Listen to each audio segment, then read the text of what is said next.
ولا تجد اکثرهم شاکرین، اور تو دیکھے گا کہ ان کی اکثریت تیری شکر گزار بندوں پر مشتمل نہیں۔ یہ چیلنج تھا،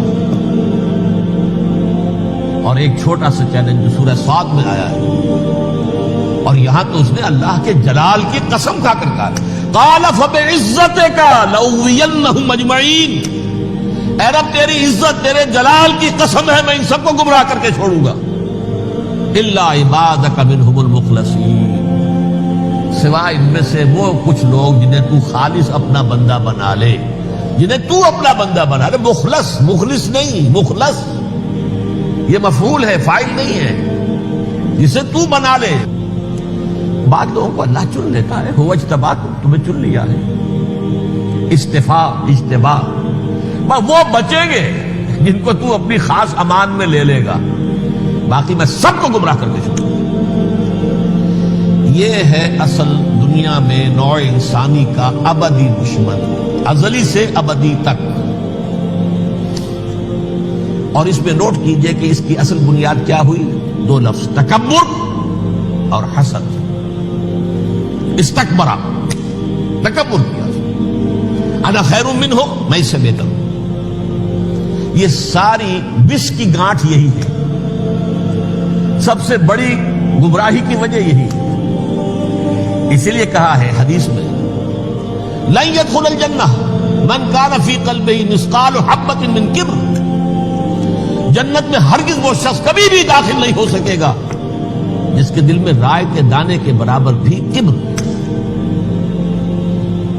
تکبر سب سے بڑا جرم، الکبر ردائی، اللہ فرماتا ہے یہ تکبر یہ تو میری چادر ہے۔ کوئی شخص تکبر کرتا تو گویا میری چادر گھسیٹ رہا ہے میرے کندھے سے۔ عرب میں کسی شخص کی توہین کرنی ہوتی تھی تو اس کی چادر گھسیٹتے تھے، ننگا کر دیا گویا، یہ میری ردائی ہے، الکبر ردائی، یہ میری چادر ہے، یہ جامہ مجھے زیب دیتا ہے، مجھ پر راستہ تھا۔ اور حسد، آدم کو جو برتری عطا ہو گئی اس حسد کی آگ میں وہ جل رہا ہے اور اس کا انتقام لینا چاہتا ہے۔ آدم سے بھی، آدم کو بھی گمراہ کیا، جنت سے نکلوایا، ویسے نکلنا تو انہیں تھا ہی مشیت اذن میں، لیکن فوری طور پر اللہ کے حکم کی خلاف ورزی تو کروائی نا۔ فعصى آدم ربہ فغوى، آدم نے اپنے رب کے حکم کی نافرمانی کی اور گمراہ ہوا عارضی طور پر۔ یہ دوسری بات ہے، توبہ کر لی، اللہ نے توبہ قبول فرما لی، معاف کر دیا۔ وہ مستقل جو ہے وہ نسل انسانی پر اس گناہ کا اثر متوارث طور پر نہیں آ رہا ہے، ختم ہو چکا معاملہ، ہوا تھا ہو گیا۔ فتلقى آدم من ربہ کلمات فتاب علیہ انہ هو التواب الرحیم۔ اور توبہ کی شان یہ ہے جب وہ قبول ہو جائے اللہ کی جناب میں، کیا تائب من الذنب کمن لا ذنب لہ، گناہ سے توبہ کرنے والا ایسے ہوتا ہے جیسے اس نے کبھی گناہ کیا ہی نہیں تھا۔ لیکن بہرحال وہ گمراہ کرنے میں کامیاب ہو گیا، حضرت آدم اور حوا کو بھی، اور نوع انسانی کی عظیم اکثریت، عظیم اکثریت، عظیم اکثریت اس کے داؤ میں آئی ہوئی ہے نہیں۔ کتنے ہیں وہ عباد اللہ المخلصین، الا عبادک منہم المخلصین، کتنے ہیں جو واقعتاً خالصتاً اللہ کے بندے بن گئے، جنہیں اللہ نے اپنا بنا لیا، اپنا قرار دے دیا۔ اب اس کے ساتھ نوٹ کیجئے، اس ابلیس کے ساتھ ایک فوج بھی ہے جسے قرآن مجید میں کہا گیا ہے یہ اس کی پارٹی ہے، حزب الشیطان، یہ اکیلا نہیں ہے۔ ایک تو وہ عزازیل ہے، اس کی طویل ترین عمر اللہ نے دے دی، وہ تو قیامت تک رہے گا۔ باقی بھی جنات جو ہیں ان کی نسل میں سے، یا اس کی نوع میں سے، اس کی نسل میں سے، جنات کی عمریں انسانوں کی عمروں سے زیادہ ہیں، بہت زیادہ، لیکن پھر بھی اتنی نہیں ہے۔ یہ خاص ہے اس کا معاملہ کہ اس نے کہا تھا رب انظرنی الی یوم یبعثون، مجھے دے دے مہلت اس وقت تک تاکہ میں ثابت کر کے دکھا دوں کہ جسے تو نے یہ خلافت دیا یہ اس کا اہل نہیں ہے۔